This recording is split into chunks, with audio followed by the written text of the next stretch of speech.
Hello and good evening. Thank you to all of you for joining us and welcome to our study club webinar.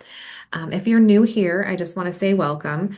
And if you're a returning attendee, and I do see some names from some familiar names, I just want to say welcome back and we're happy to have you. For anyone who's new here, I just wanted to mention that the study club was founded in early 2024. And this endodontic study club is dedicated to building a strong endodontic community while providing meaningful peer-led CE education on a monthly basis.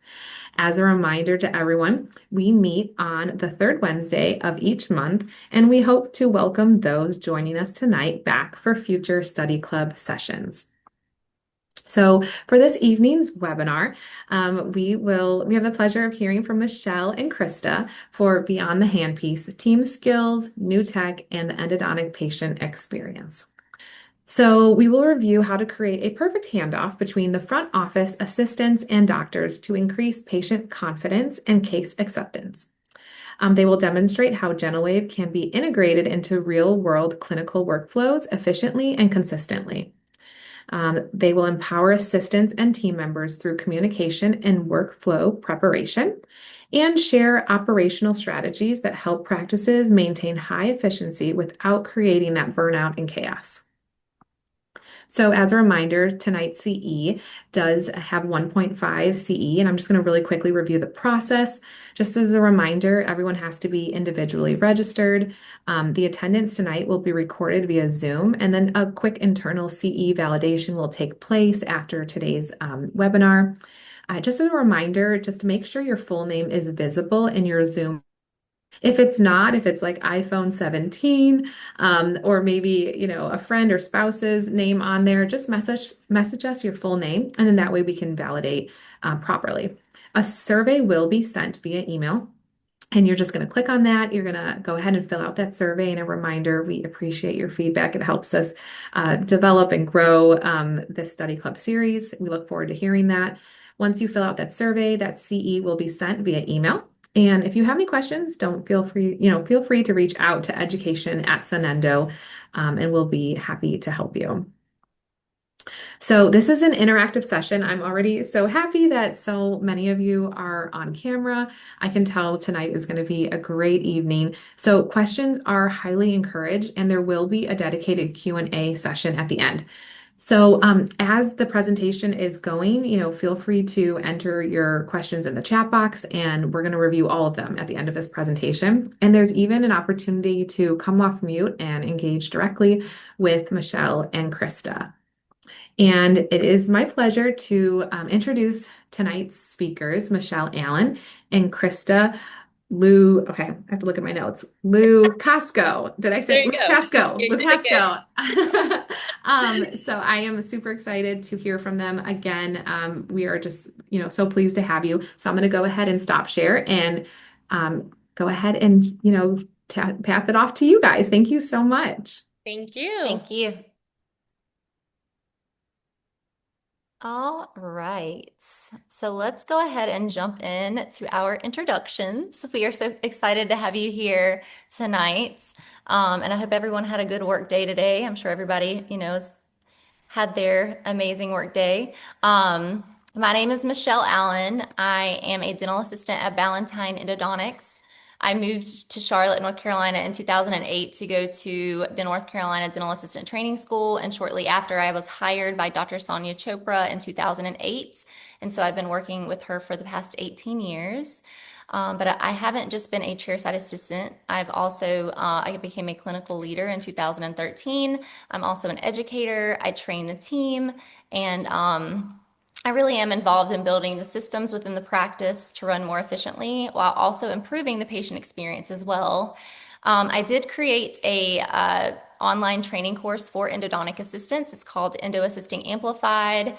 I think I did that in 2024. And then I'm also the owner of the Glow Standard Studio, which is a luxury teeth whitening studio in Myrtle Beach because I recently just relocated there. So that's a little bit about me. And next, we'll go to Krista. And I am Krista. I am the office manager at Ballantine Endo, and I have been there for about 9 years. I joined after being a patient with Dr. Chopra and having a great experience. Prior to that, I have 25 years of experience in retail, customer service, and dental, as well as I did own my own small business in California. So I do understand what goes into owning a practice. And I'm very passionate about helping others, growing teams, and I have enjoyed it so much that I'm actually launching the dental front office playbook this fall, which will be a online and coaching course regarding systems and patient experience. All right. So we've worked alongside specialists. We've trained team members. We've implemented new technologies into the practice, optimized our workflows, and participated in educational programs like eSchool Live with students coming from all across the country. And through some of this, we've learned something super important, that success in endodontics isn't just about what happens at the handpiece. All right, so most continuing education that we do is related to clinical technique. However, today we want to take it a different approach. The patient doesn't judge us solely based off of the root canal, but they also judge us off the team, their way they're treated, um, how we care for them, etc. So we're going to dig a little bit deeper into that today. We are now the modern endodontic team. Technology is evolving very rapidly, so we have multiple technologies within the practice, our CBCT, advanced irrigation systems, we have digital workflows, we have the laser, we have software that can help us identify trends and prevent problems before they occur. But just technology alone doesn't create exceptional outcomes. Our teams and our people within the practice do. And, something that we like to say is a highly skilled team that understands the why behind what they're doing can maximize every piece of technology in the practice. And that includes the gentle wave. And that's where the real magic happens behind everything. So technology alone does not create success. Team integration does. We have realized that the practice that truly thrives aren't just the ones that have the best doctors. They're the ones where every team member understands their role in creating an exceptional patient experience. Everyone from your dental assistant to your front desk, your treatment coordinators, they matter. Your technology matters. And when all of these pieces come together, it's a beautiful thing and the patients can feel it. And we see that based off of our reviews and the feedback we get, that they thoroughly just get that experience that you would get we are known as the Neiman Marcus or the Ritz-Carlton of endo in Charlotte, and we live and breathe that.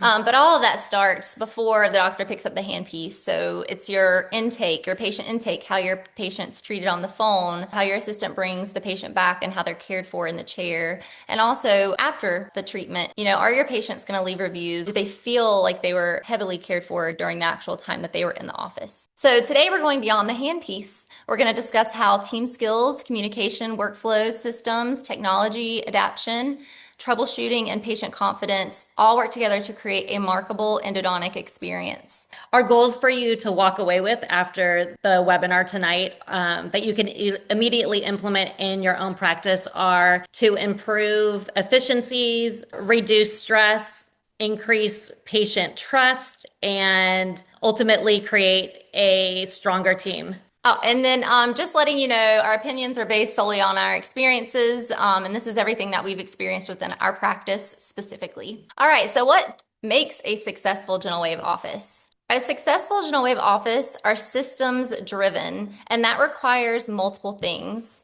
First and foremost, the doctor has to buy into that technology. If they're not going to be the leader of the practice and buy into the technology, whichever technology that it is, then your team isn't going to buy into it and they're not going to have that confidence.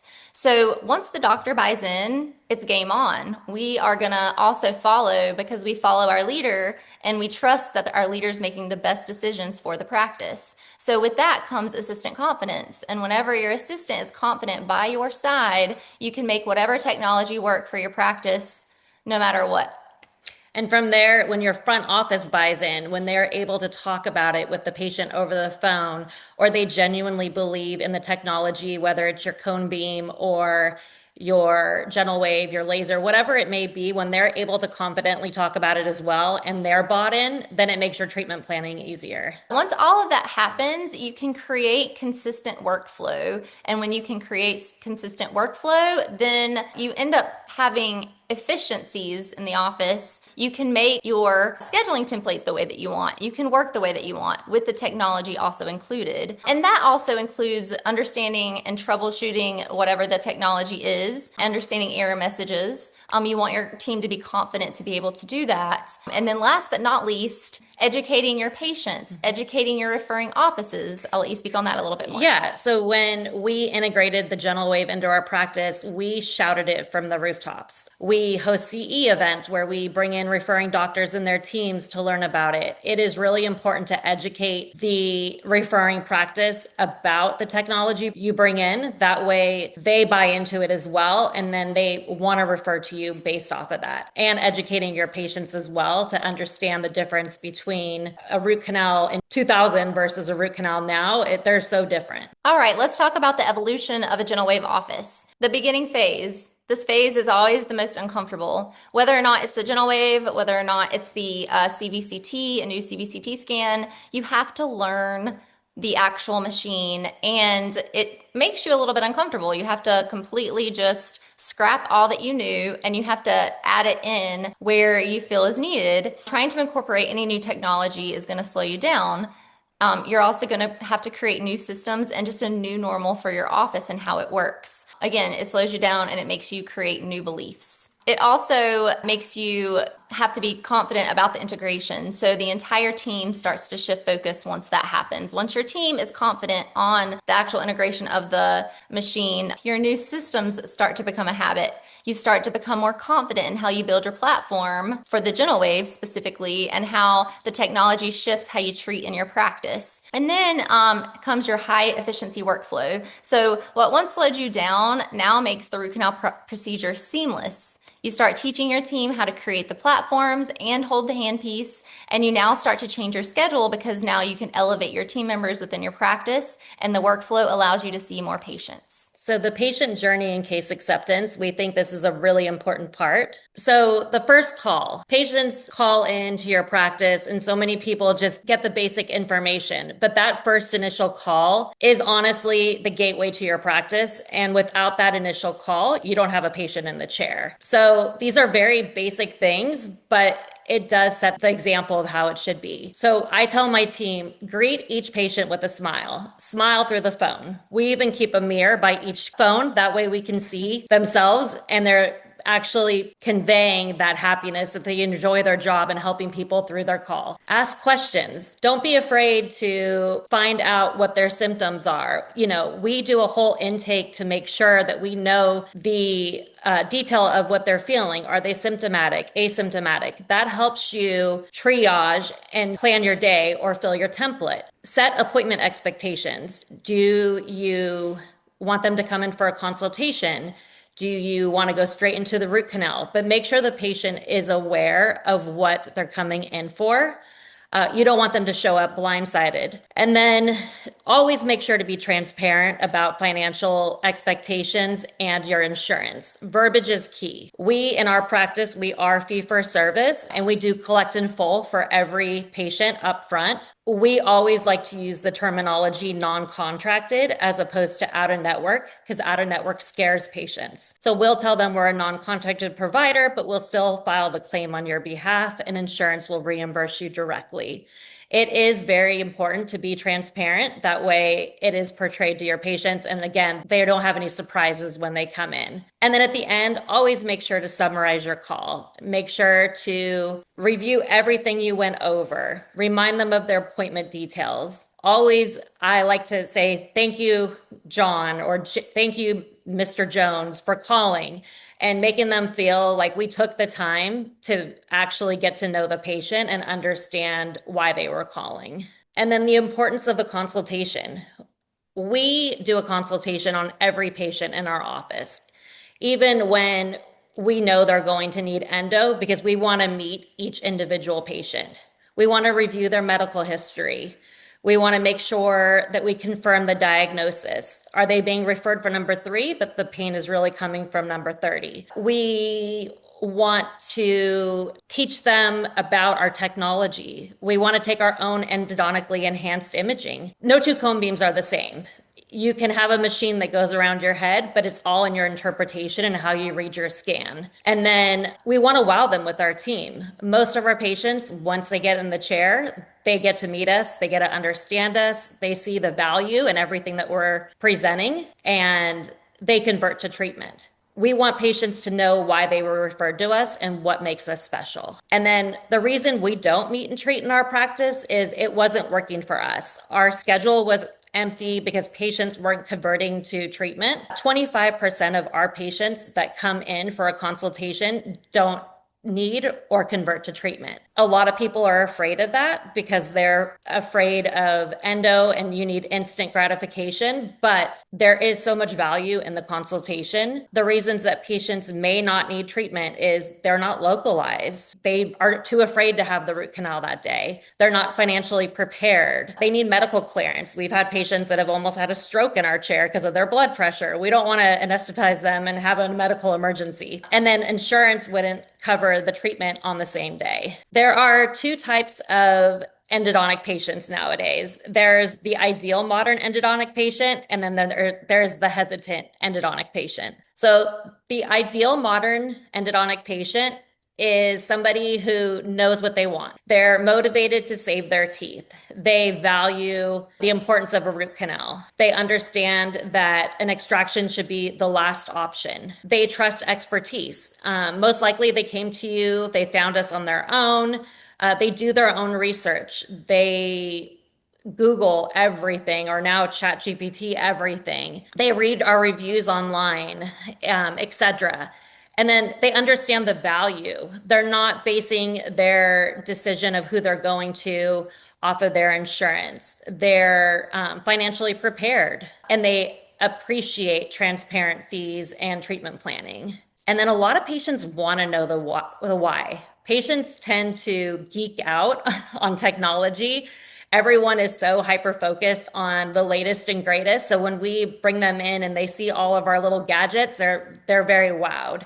And I will say, with our trusting our expertise, our number 1 referral is Google, which is patients that are finding us based off of who we are. And then you have the hesitant endo patient, the patient who maybe isn't as forthcoming. The number 1 reason patients are hesitant is they're afraid. They're afraid that a root canal is going to hurt. They've had a horrible experience back in 1970 or whatever it was before technology took over. They have been told horror stories about root canals. We all have heard those sayings, I'd rather do this than get a root canal. And we really do try to turn that fear into something positive by, in our office, we offer Valium, but even just letting them meet our team, offering them care, offering them blankets, whatever it may be that makes your office special, to kind of help break that fear, and letting them know that being numb is the most important part of a root canal. And when you're numb, that we promise you that you will not feel that pain. And then we have patients that are financially cautious. They don't see the value in specialized care. They don't understand dental insurance. They think it's very similar to medical insurance. They don't value our technology. The way that we turn those is by sending them information, whether it's an email or a text message, offering them, third party like Care Credit or Cherry, whatever it may be, and reminding them of why they came to us. And then the third is the lack of urgency. Maybe they're asymptomatic. We all live a busy schedule. They don't have their calendar. Never wait for a patient to contact you to schedule. Always ask the patient, when is a good time for me to reach out to you to get you scheduled? Or follow up with a text message, or find what makes your office special to remind them about, hey, you need to get this root canal done. Let's get it done before the holiday weekend and you start having pain. And usually if you can handle all those 3, you do convert to treatment. which is beneficial for everybody.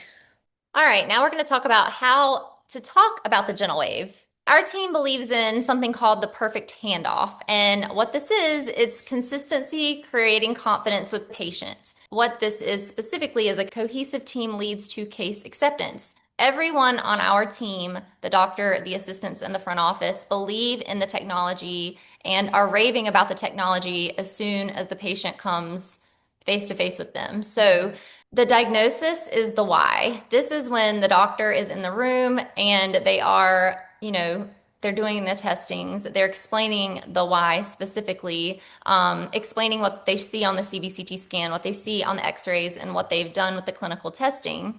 Then the doctor will hand the patient over to the assistant, and the assistant will explain the procedure, and this is the how. And then the treatment plan is the value, and that's after the assistant has handed off the patient to the front office to go over financials and insurance. And so we actually filmed us doing a handoff, not the doctor portion, but I filmed my portion with if the doctor's handing the patient off to me, how I would explain the root canal and the gentle wave. We always show a video. We have a video on each desktop so that way that the patient can see specifically what the gentle wave does. And I actually go through the video with them just so they understand exactly what's happening. And if they have any questions, I'm there. And then Krista also filmed a video of her doing her portion of the handoff as well. So that's what we're going to look at next. All right, prior to Krista coming in to give you your treatment plan, I just wanted to go over a couple of things with you. I wanted to go over the gentle wave, which is the bubble bath for the tooth. First, I'll go over the actual root canal procedure. What we're going to do is we're going to make a small access through the top of the crown, and we're going to enter into the pulp chamber, and we're going to find all the canal spaces. Our main goal is to get to the tip of each root. After we do that, we're going to run the gentle wave. What happens is we'll put a handpiece on the top of the tooth, and it releases disinfectants inside of the canal spaces, and it gets into all the little nooks and crannies that we cannot see.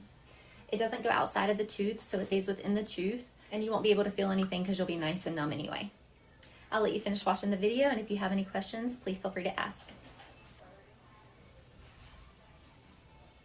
All right, so that is the root canal procedure and also the gentle wave. If you don't have any further questions, I'll go ahead and grab Krista, and she'll come in and she'll go over your treatment plan. All right, next is Krista's. Hi, Anita. How are you today? I'm going to go over your treatment plan for the doctor. The doctor would like to see you back for the molar root canal. We are going to use the gentle wave. That is how we are going to disinfect your canals, and then we are going to place a permanent filling in your crown. That'll then restore your tooth. Your total cost for treatment is here. When you schedule your appointment, we collect a 10% deposit. That goes towards the total cost. Your balance will be due when you come in.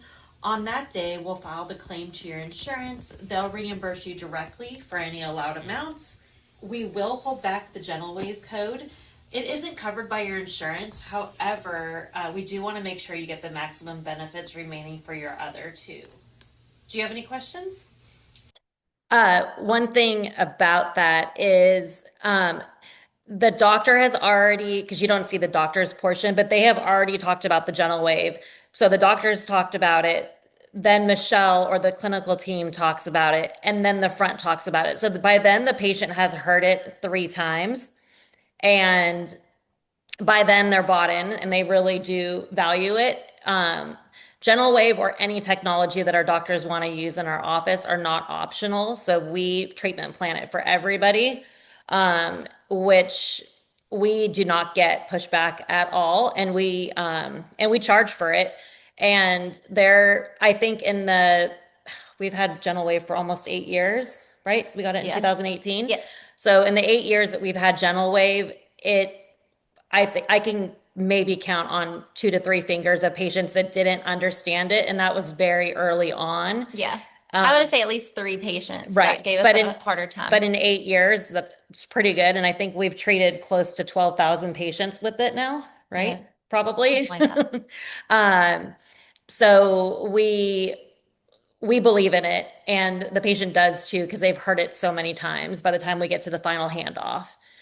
The other thing too about that is we do collect a deposit for every treatment appointment to reserve their time with the doctor, and that does create commitment by the patient to keep that appointment. Just because we that deposit can be forfeited if they cancel within a certain amount of time. So two really important factors. Just going to go over a couple things about the gentle wave coding because I know people do have questions about that. So there are a few different ways to bill your gentle wave and or laser if you do have either in your practice or you're thinking about it. The way we do it is the first option, which we have in our TDO. We have the codes in as gentle wave, which we charge $250 for. And then we have the laser in there, which we charge $50 for. The reason we do that is we are fee for service. So it does make it look clean on the ledger. We are able to track our KPIs to see how many times we are using it. We have written into our consent the gentle wave and or the laser are not billable to our insurance, even though we are out of network, we still file for the patient. So we do write that into our consent, and every patient does know that we're going to hold that code back to maximize their benefits. There are a few other ways as well. So there is the D2940, which is the placement of the interim direct restoration. Basically, you're billing out for your platform. I'm being fully transparent. We've never used that in our office, but I know that is a code that can be used. You just need to confirm with your insurance companies if there are any requirements for using it. The suggested fee from Sunendo is $82. It may not be billable with a final restoration. So if you do a occlusal filling or a core buildup, they may not cover it. And it may also be inclusive with treatment, meaning that if you are in network and you file that with your root canal, they may count that as part of the root canal. So you do have to write it off. Then there's another code, which is D399, which is the unspecified endodontic procedure code. Very similar to the 2940. It may be included into your treatment. It may also require a narrative. And always just check with your insurance if you are in network to make sure that they will let you bill that. And then I know there are other offices that add the fee into their root canal codes, which I personally don't like that for multiple reasons. Number one, if you are in network, you do have a larger write-off. So if you're just charging your root canal more to, let's say, 1,800, but your write-off is to 800, you're just writing off more. You're not as competitively priced with non-technology practices. So when a patient calls and we quote them, we never give them an exact cost of the root canal. We tell them a root canal begins at $1,800. And it is based on the technology the doctor wants to use and how that would differentiate. Another thing with including it in, it doesn't show the value in the technology that we've all invested in for our practice. And you're unable to track your usage. And the number one reason, especially for people that are integrating it into their practice, it doesn't hold the doctor or the team accountable to using it. Because if you're going to get paid either way, there's no accountability to actually use the instrument that we're investing in. And that goes for a cone beam too. If you're doing a cone beam, you should charge for it. It shouldn't be included with your consultation or your root canal. So those are all really important things. My preferred way, we have done the gentle wave laser and we've done the 3999. I like the gentle wave and laser being on our ledger. It looks clean. The patient sees the name, it sticks with them, and we can charge what we'd like. All right, now we're going to talk about gentle wave integration into workflows, setting your team up for success.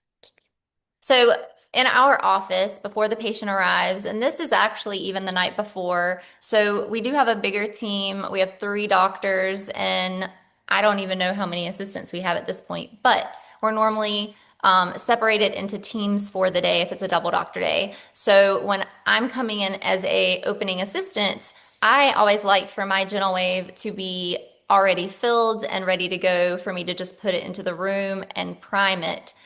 because that makes more time for other things that need to be done in the morning of. So the closing assistants the night before, it's their job to make sure that we actually have three dental waves in our practice. We have two G4s and one G3. We do use our G4s a little bit more because they're a little bit more efficient in our eyes, but we always use the G3 as well. We try to use it every now and then. But I do require the assistants the night before to get that prepped and ready for us in the morning. Again, system primed beginning of day with the G4. It allows us to complete at least 6 procedures prior to having to be refilled. Normally, we don't wait until the 6 are done. We'll normally refill it at 2. For your console placement, I always like to place the console in the room prior to the patient coming in. That way it's already ready to go and part of the room setup. And the patient sees it there in the room. They know that they're getting the technology that we were explaining to them during their consultation. And then platform prep. Make sure that you have everything out for a quick platform prep, including your handpiece having it out and ready on the side, your sound still ready with curing light. And I guess that includes just having the room set up the way that you need it to anyway. During the procedure, I put little pictures in here for everyone just in case, but for the assistant entering the info, so on the treatment tab, your assistant should be filling out the entire treatment tab, and that includes entering the information into the TDO treatment tab so that it automatically syncs to the console. And I know not all endo offices have TDO, and if you have a question about, how would you, document something like that, we can always talk about that in the questions and comment section. Workflow delegation. Our office, we use S1, S2, and F1 files, and normally our procedure for the assistants and how we're trained, once you get to the S2 file, we get everything ready to get the platform ready. That way the doctor can delegate it to us.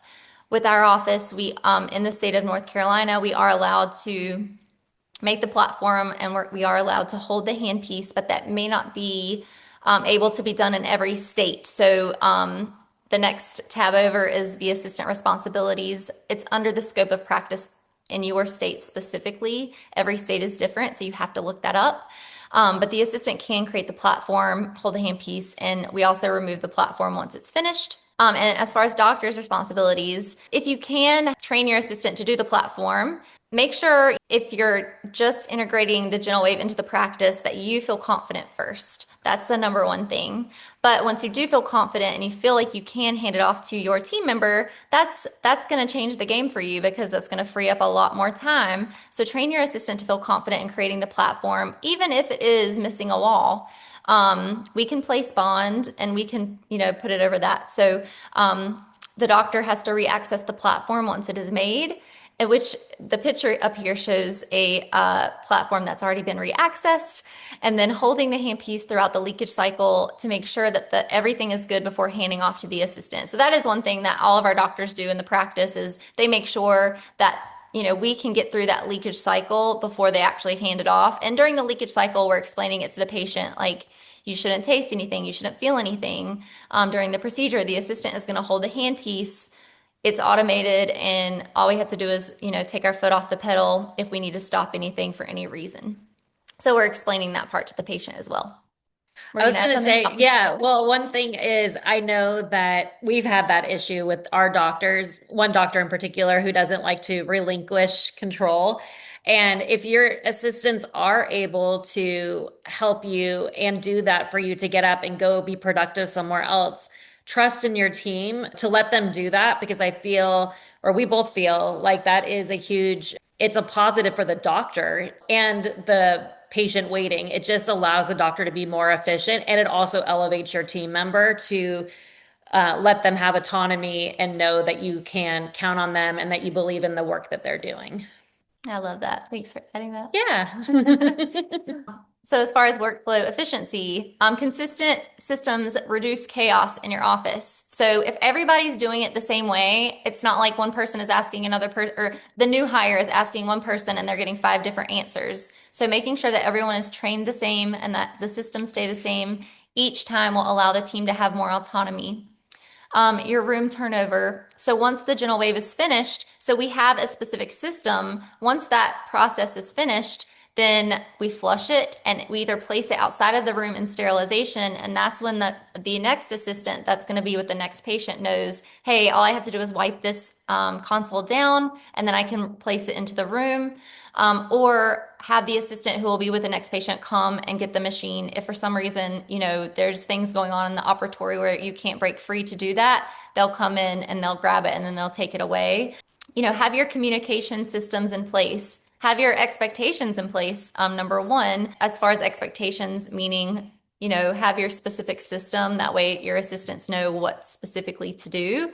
Or if you don't have that in place just yet, communicate via TDO Messenger. Again, if someone doesn't have TDO, then you would have to create a new system within your office, but the digital office does have a messenger within the system, and that makes it easy for us to talk back and forth. And then as far as handoff points go, handoff platform creation and holding the procedure instrument creates time for the dentist to see another patient, just as Krista explained earlier. So one big thing that I like to say is you can create assistant excellence if they can understand the big picture. We talk about understanding the why all the time. I know a lot of dentists understand the closed loop system within the GentleWave, but a lot of assistants and maybe team members don't really know that specific thing on when you say a closed loop system. So I just wanted to put it in here, that way it could be explained a little bit better. So the closed loop system creates a secure sealed connection between the handpiece and the tooth. It continuously delivers and extracts optimized degas fluids using negative pressure, achieving root canal disinfection while releasing no aerosols, which is amazing. So seal importance is number one. And this picture shows a handpiece that's placed on top of the platform. The endodontist prepares the tooth and seals a sterile single-use procedure instrument directly to the top, and this seals off communication with the oral cavity. Fluid delivery. This is a picture of the top of the G4 where your fluids will sit. These are degassed and optimized procedure fluids, distilled water, EDTA, and sodium hypochlorite. It flows into the tooth from the console, so from the actual lines that are going into the handpiece. Acoustic energy. So multisonic technology delivers broad spectrum sound waves through fluids, creating a powerful vortex, and it generates cavitation imploding microbubbles, like my bubble bath explanation earlier, that dislodge bacteria, debris, and infected tissue. And then continuous extraction. The system consistently removes the used fluid, tissue, and debris out of the tooth through the handpiece, and it ends up in this little bucket in the back of the GentleWave. Slight negative pressure at the root tips prevent fluid from extruding into the surrounding jaw tissue. And that's also another thing that I like to explain to the patient is these fluids are not going outside of the tooth. It's staying within the tooth. And I think patients like to hear that kind of stuff. One thing our assistants also know at our office, we really understand the anatomy beyond just setup. So all of our assistants know how to read the CBCT scans and how to look at, if I'm going into the room and I'm setting up for my patient for that day, not only am I looking at the tooth number and the pulp status and everything like that, I'm looking at the CBCT scan and I'm looking at the sinuses, like what's the proximity on the CBCT. I'm also looking at the nerve. What's the proximity on the CT scan where the nerve is here? Are the roots going into the nerve? Is this something that I need to explain to my doctor before they come in because they have seen 5 other patients for the day? Like, is this something that I need to bring up? I think it is so important for assistants to understand this specific thing. And it just creates a stronger patient experience when you have confident assistants that can be able to do this. And even our front desk, we don't know how to take the scans, but we do know how to read them or understand them. Just because we do get patients that call back with a question and whatnot, and we don't know as much. The front doesn't know as much as the clinical team, but they do know the basics, how to look for the sinuses or where that nerve is located or how to count the canals or whatever it may be. If there's a missed canal, they know how to read that to help answer any questions a patient may have within the scope of what we're allowed to talk about. Yeah. And also just when we're explaining, like, let's say the doctor, they diagnosed the tooth, they've explained everything to the patient, and then the doctor leaves the room, the patient still has questions. They will have questions about these specific things, and knowing The patient knowing that the assistant can also read the CBCT, they also know how many canals that are in the tooth, like, all this kind of technology, like it really just creates confidence within the patient to be able to schedule at your practice because they know that everyone is capable of all these things. Another important thing for the gentle wave specifically is just understanding the why behind errors. When errors happen, it creates a little bit of chaos when you don't really know how to fix it. But if you kind of understand a little bit about the closed loop system and then you understand why the errors occur, you can fix it a little bit easier and then it just makes things a little bit more seamless. So errors are usually symptoms, they're not random failures. Why errors occur? Attachment issues. If the bottle attachments aren't clicked on all the way, this will give you error messages. And specifically, this is a G4 that have the clicked on attachments because the G4 does not have that anymore. If the waste container door is not shut all the way, or if the waste canister tubing is not pushed down like it should be, then there won't be a proper seal. So that's something, if there was an error that popped up, that's talking about something's not, connected properly. Those are some things that you would need to check before you just give up and then, roll it away and say, hey, I can't use this for this specific patient. Leakage, an improper temporary filling, a fractured tooth structure, or a loose handpiece connection could cause leakage with the handpiece and cause an error message to occur. I mean, I've even had some platforms that I've gotten an error message and I just have to redo that platform and then it works perfectly. So sometimes that just has to happen. Crystallization buildup. I actually have some pictures of this on some of the next slides. But if you don't keep the inside of the gentle wave machine clean where the bottles sit, it will crystallize the fluids and cause the bottles to not seat properly where the coils are located at the bottom. And that's an easy fix. Just make sure that you keep that entire area at the bottom clean, that there's no buildup under there. Seal failure. The gentle wave procedure relies on creating a closed environment between the tooth and the handpiece. If the access cavity is too wide, the procedure instrument is not seated correctly, or the rubber dam is leaking, then the system will struggle to maintain appropriate pressure parameters. Okay, so this is a picture of the crystallization that you can see at the bottom of your gentle wave.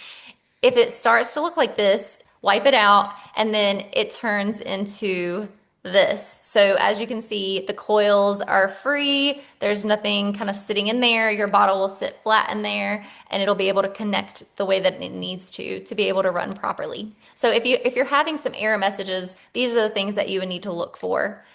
Most of the time, the console will tell you specifically how to fix that problem, but sometimes you just have to do trial and error. I was going to say it looks like the inside of the tooth after you run the gentle wave. Exactly, like a pearl. Like a pearl. And then this is the G3. The first ones were the G4. This is the G3. So this is where the bottles are connected. So again, crystallization can cause the clickers inside to not be able to click properly, and then it doesn't have the proper pressure to be able to run effectively. So I had the team give me a couple of error messages that we've gotten on our machines this past year. And these are some of the error messages that have popped up and the recommended action. So they're pretty self-explanatory, but I still wanted to just kind of showcase some of the things that we've kind of gone through in our office and how we fix them. So error 401, the EDTA mixture is out of range. That's super easy. The recommended action on the machine was confirm fluid reservoirs are filled and fully seated. So all we had to do was refill the bottle and then put it back in. Error 619, unable to relieve pressure from the delivery hose. That one was a little bit more complicated. So it wanted us to disconnect the procedure instrument over the sink and then contact tech support. And normally when we are getting error messages like this, it's something that we can't diagnose ourselves, and it's something that Sonendo would have to get into the computer system and figure out what's going on, because it could be a crack in a bottle or a crack in a lid and you can't see those things. So that's when obviously you call tech support and see, get down to the nitty gritty and see exactly what's going on. And error 322, purge vacuum out of range. Ensure delivery hose and evacuation tubing are securely attached and that the waste canister is installed. So that would be, again, something that you would check the back to make sure that everything is pressed in tightly and everything is nicely seated. That way the error messages can go away. Technology becomes powerful when the entire team understands it. And the final takeaways for today are the best gentle wave offices have the following 3 things. Team alignment, number 1, very important. Workflow consistency, get your systems in place, and then confidence in the why. confidence in why you chose to invest in the technology, confidence in the value it brings, and the beautiful root canals you'll get out of it. Love it. All right. This is the end of our presentation. And if you would like to connect with either one of us, here's our emails, our websites, and our Instagrams. We would love to hear from you. If you want us to do more of these, or if you have any other questions, we'll be happy to answer any question that you have. Thank you so much, Michelle and Krista. That was amazing. What a great presentation. I'm going to stop share just so we can see your beautiful faces. And we did have some questions come through the chat. And then, I just encourage you guys, if there's anyone who has any questions, feel free to put it in the chat, or even, you can come off mute or come on camera and speak to our speakers directly. So one of the questions was you showed well, first off, thank you so much for doing like a real life, kind of almost like a role play of how you guys do these patient handoffs. I've been to a lot of these courses, and sometimes we talk kind of like toe around what it looks like, but I never get to actually hear it. Like, what does it sound like? I want to hear it from start to finish. So thank you so much for recording that. And you did use a video in one of your presentations. Where did you get that video from? I can also speak to that as well, but where do you get that video? How do you house it on, do you go to a certain link each time, or did you download it? Or yeah, talk to me about the video that you use with patients. So the video that we have to showcase the actual gentle wave, we found it on the VIP portal. And so what we did was we just downloaded it, extracted it, downloaded it, and then we put it on each. So we have two computers in each operatory. We have an assistant computer and we have a doctor computer. The patient is facing the doctor computer. So instead of having the patients turn each time, we just put the videos on the doctor computer. That way the assistant can walk over to the doctor computer, sit in the doctor chair, and then showcase the video as we're explaining the root canal process, what we see on the CBCT, why it's important for the microscope. Like, we literally talk about, without a patient in front of me, it's kind of hard for me to really get all the information that I tell a patient, because they ask a lot of questions as well. I wish I would have gotten a live patient in front of me, but I mean, we talk about the CBCT, we talk about the microscope. We can only see so far down the canals with the microscope, but the gentle wave gets to the tip of each root, and we kind of explain that type of thing. But the video specifically, we got off of your VIP portal for Sonendo. Awesome. I was even thinking to myself too during the presentation, I wanted to make sure as I saw that question come in that I could answer it as well. So you're correct. It's on the VIP portal. And just a reminder, that's every account has access to that. That's where you do your ordering. And there's a lot of really great resources in there. So if you don't go on the portal often, definitely check it out. There's a lot of really great videos. I have another question that came in. So how was the training for learning to do the actual platform? Is that something you learned like at a course? Did you learn online? Did your doctor, sit in the chair with you and just practice and practice?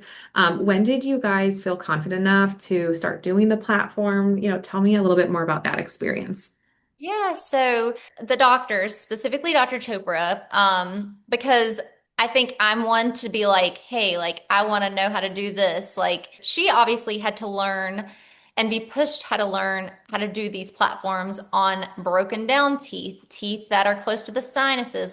Basically, we had to figure out exactly what we were doing at first. What are going to be our protocols for every specific type of tooth?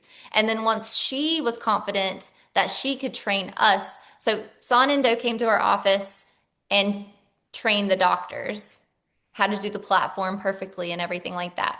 And once all of that was good, I mean, it took a while. It took a while for the doctors to hand it over to us. But after that, Dr. Chopra specifically would show, would watch her do it multiple times. But then when she was ready to hand it off to me because she wanted to do something else, she wanted to go see another evaluation, she wanted to see her check appointment, and have time for that, then she basically became my assistant. So she put me in the doctor's chair, she sat in the assistant chair, and she watched me do it at least 10 times right without any bubbles or anything like that before she let me go 100%. And then the same with holding the handpiece. We did make sure to contact the board to make sure that it was an okay thing for our office to do. And she would literally be there as the assistant and she would watch me hold the handpiece to make sure I was holding it properly. She was kind of babysitting me for a little while, but I mean, I think that needs to happen with any training experience. You can't just show someone one thing one time and let them go. You have to watch them do it multiple times and master it multiple times before you can let them go on their own.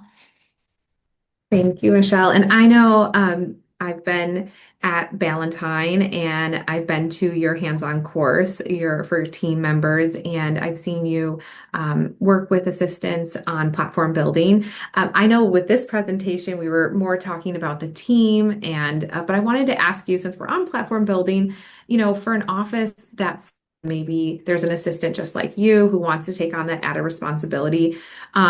For that, any advice you'd give that assistant or that doctor to, I know you just talked about practice, practice, practice, but anything like tips or tricks for building platforms that would help them out in their experience and getting that confidence? Yeah, so for our office, when now the doctors are kind of more hands off with training because they've already trained me, they've trained the veteran assistants, and we're doing it, amazing every single time. So anyone that comes into the office, we're the ones that are training them. But we did get those little teeth models that that's how we train our newbie assistants, people who want to learn how to do that specifically. So we take a little tooth model, it has a hole in the tooth, and we take like leftover matrices and then we'll show them that way. That way they're not doing it on a patient firsthand. They're doing Okay. it on a fake tooth. And then so we also do like the purple permaflow orifice barrier over like in the actual microscope. We work out of the microscope.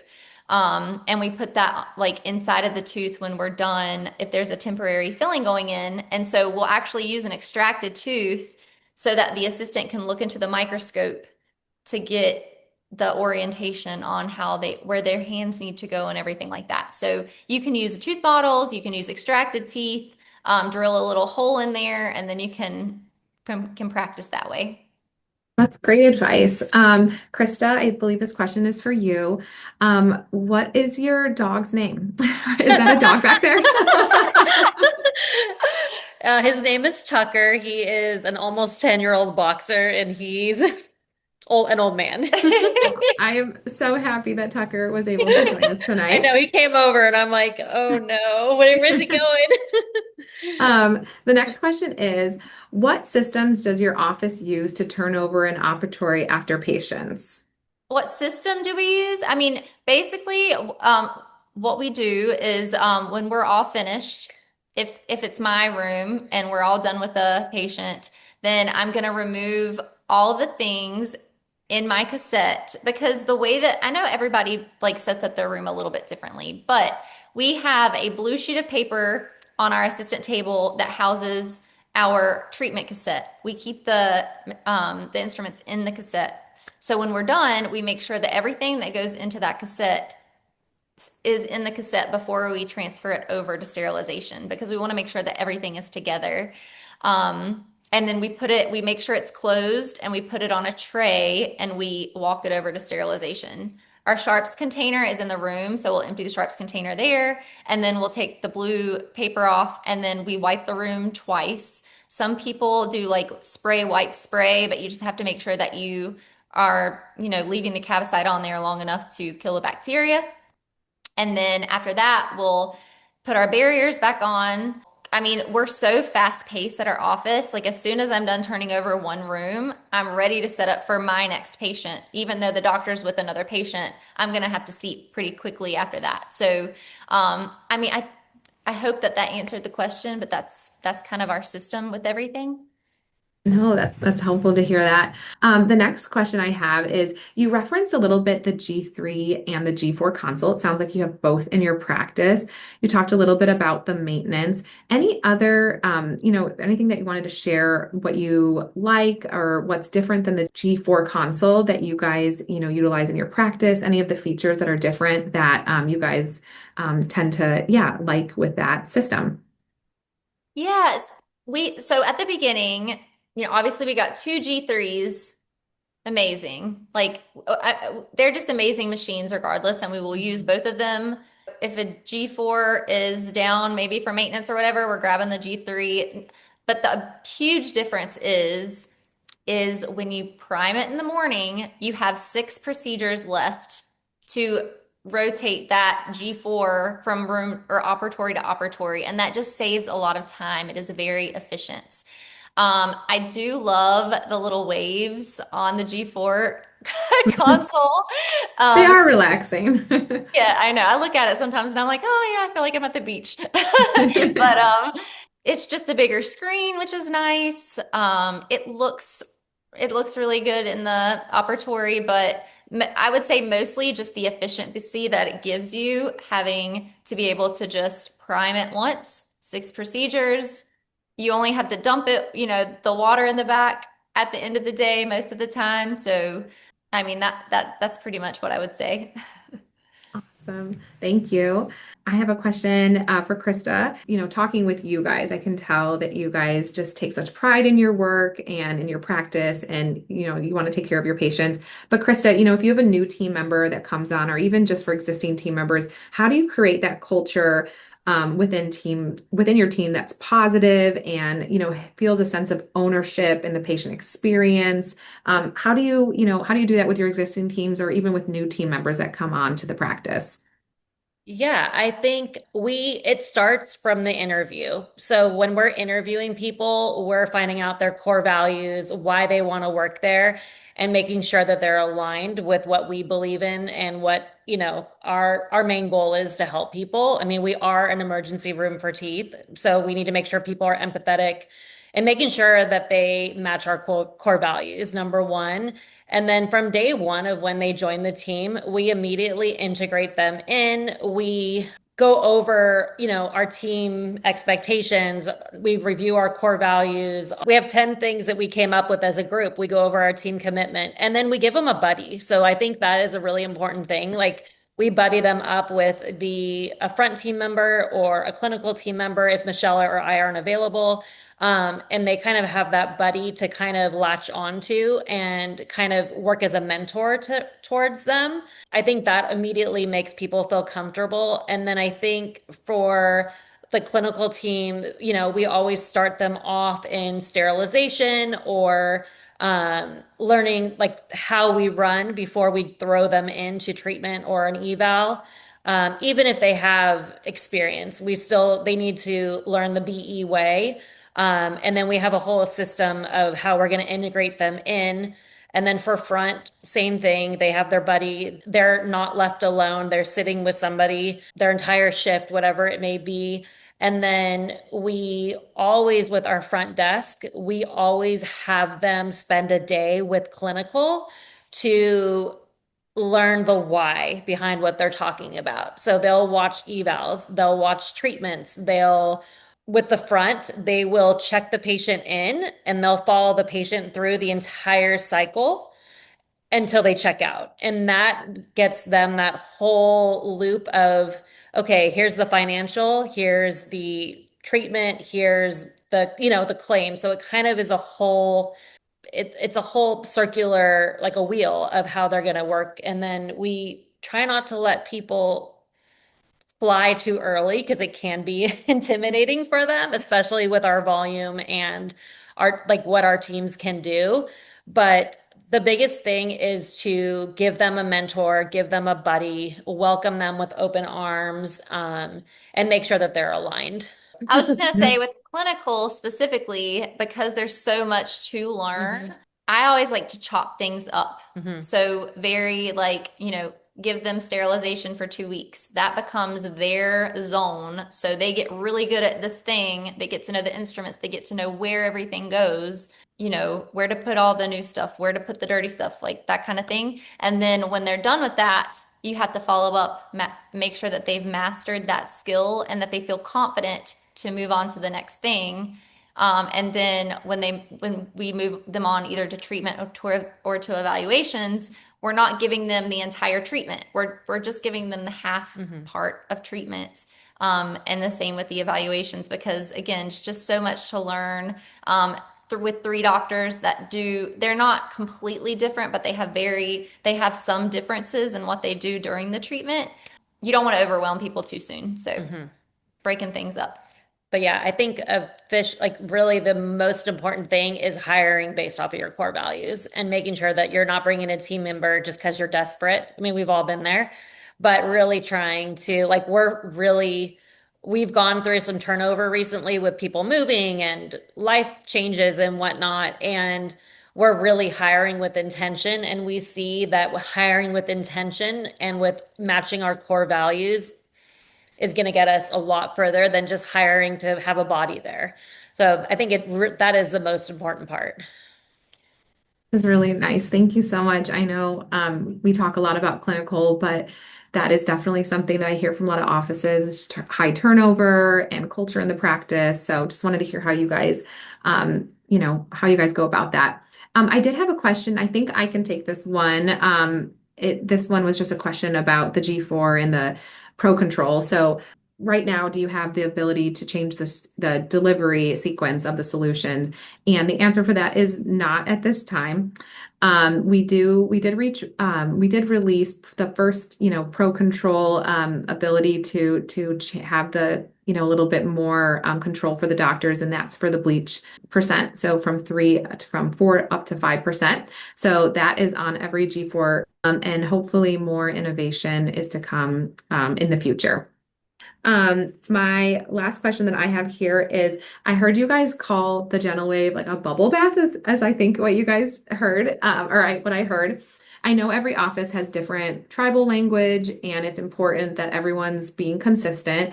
What is, besides the bubble bath, is there anything else that you guys are consistent with your language that you guys, whether it's Gentle Wave or any, other things that you talk about in your root canal, treatment? I'd love to hear it.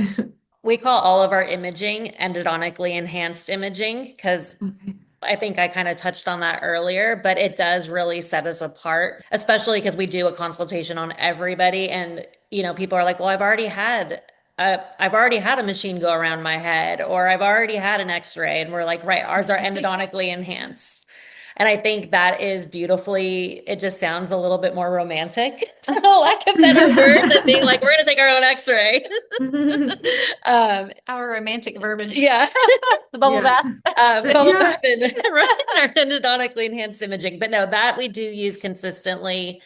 I think Like non-contracted. I liked that one too. Yeah. Yeah, non-contracted, that was a great. reservation for treatment. Hmm. Hmm. We don't say we're going to book you an appointment. We say we're going to reserve you a time with the doctor. We just like to kind of elevate it a little bit just to kind of put that differentiator between us and another office down the street. Yeah. Okay. Um, and I did have another question come through. I feel like I know the answer for this one. Does your office have team meetings? If so, how often do you guys hold them? What do you discuss in them? I'd love to hear more about that.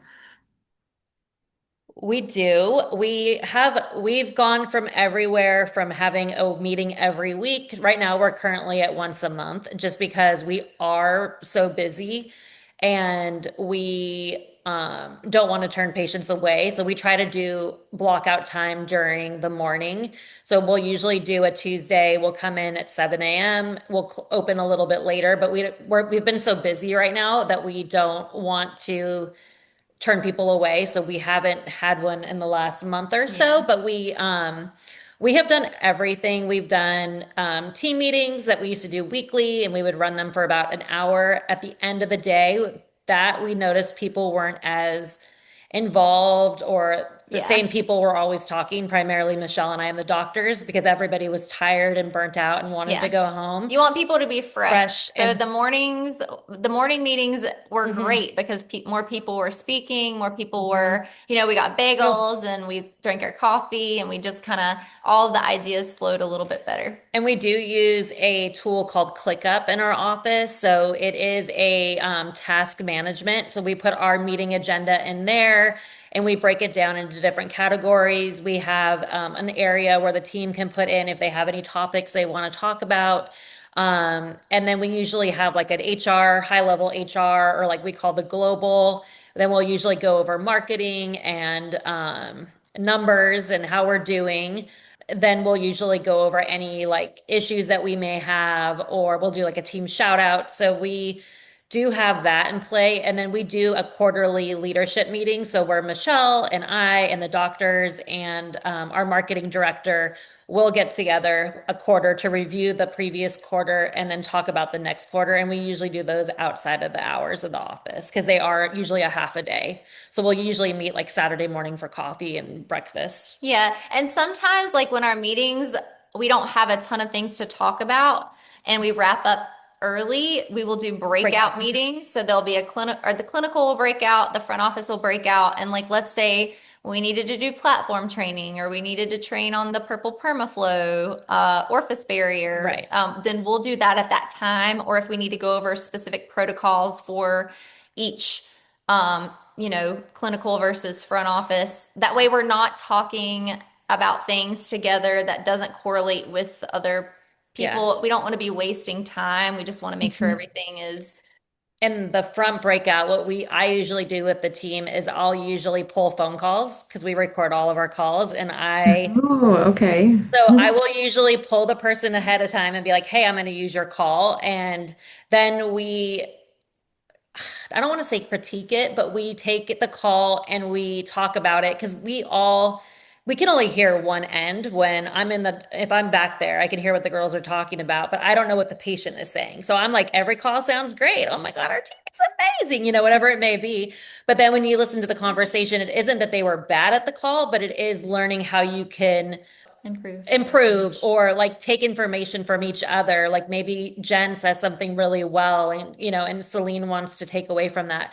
So we do listen to calls or we will work on verbiage. Verbiage is key. So we'll work on where verbiage is constantly changing. We're always coming up with new ideas of how to talk about insurance or treatment planning or conversion. So we take that time to do that. That's so important. Obviously, it takes practice to continue to improve and be your personal best. So I can tell that you guys, do that in your practice. So that's amazing. Does your office do a morning huddle? We do. Every Okay. morning, Morning. we cannot skip that huddle. Yeah.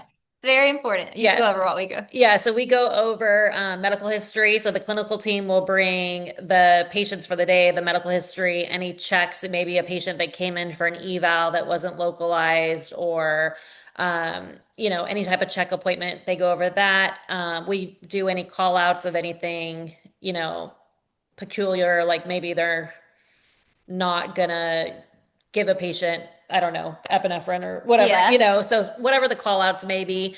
And then the front desk, we will come with any emergencies for the day. We'll come with the doctor's first available treatment. For each doctor. So even if it's a Dr. Chopra day, we'll let her know, okay, your first available is this day, Dr. T's and Dr. Ryder's in case we need to do a doctor change.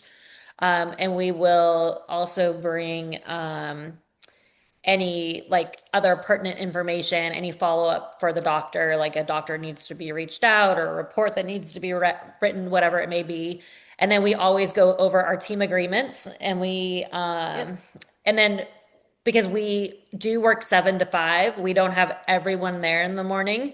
And we did have an issue with the cascading of the clinic or of the morning huddle. So what I implemented about a year ago, we have a bulletin board in our break room right when you walk in. And so the front desk every morning after the morning huddle will write up a summary, type up a quick little summary of what to expect for the day, what we're going to do with emergencies, whatever it may be. And they put that up for everybody to read when they come in. Yes. Actually, that kind of helps answer another question that came through. You said 7 to 5 is the hours you guys Yep. work. Yeah. And is that Monday Through Friday. through Friday? Okay. Are Yep. you open on Saturdays? No, we need a break. No. No, no Saturday hours. I like that. And then how many patients per day per provider do you guys average? Like So 7, 7 treatments and anywhere. like Dr. 12. Chopra does 8 or 9 treatments on the day. Yeah. Dr. Tripper on Monday does 8 to 9 treatments, and She has extended hours. she's there till I think. 7 on Monday. Yep. She'll stay for emergencies on Mondays because she only works 2 days a month or 2 days a week. But our official hours are 7 to 5. But Michelle and I work with her until 7 for Yep. emergencies. And then she'll do anywhere from 8 to 9 treatments a day. And she will see about 11 consultations Yep. on her Monday template. And then the rest of the week, it's usually 6 treatments per doctor and 8 to 9 evals Yep. per doctor per day. Awesome. I think that is all the questions that came in. This was so amazing, you guys. Just lots of feedback on what a great team you guys are. I know anyone would love to like snatch you guys up and bring them into their I practice. mean, Um, if anyone's hiring in like Hawaii, no. Do we have any? Yeah, anyone on the line from Hawaii? Um, awesome. So, again, thank you so much to our speakers. This was amazing. We are going to continue with our third Wednesday of the month, and we're going right through the summer. I know the summer can get a little crazy, but we're going to continue right through, and I'm really excited for July. So we are going to move over to trauma. So we're going to have Dr. Rick Munaretto out of actually where I live, out in the Chicago, Illinois area. And he's going to be talking about outcomes of horizontal root fractures. And then I always like to, really quickly just discuss flow logic. If you've been on the series before, you've probably heard about it already. But if you're new to the series, I just want to call out we've launched our flow logic files. Rather than focusing on cleaning, flow logic is intended to help establish or restore an uninterrupted flow path, allowing the system to complete the clean. Early feedback has been really positive about flow logic. So on your survey today, that you'll receive, you'll have a question if you want to receive a sample. So if you'd like to get a sample of flow logic in your hands, feel free to click yes on your survey. And again, just want to say thank you so much to our speakers. Thank you for everyone for joining us. And I hope to see you back here in the month of July. Thank you, Michelle and Krista. Thank Thank you, you. everybody. Thanks. Bye.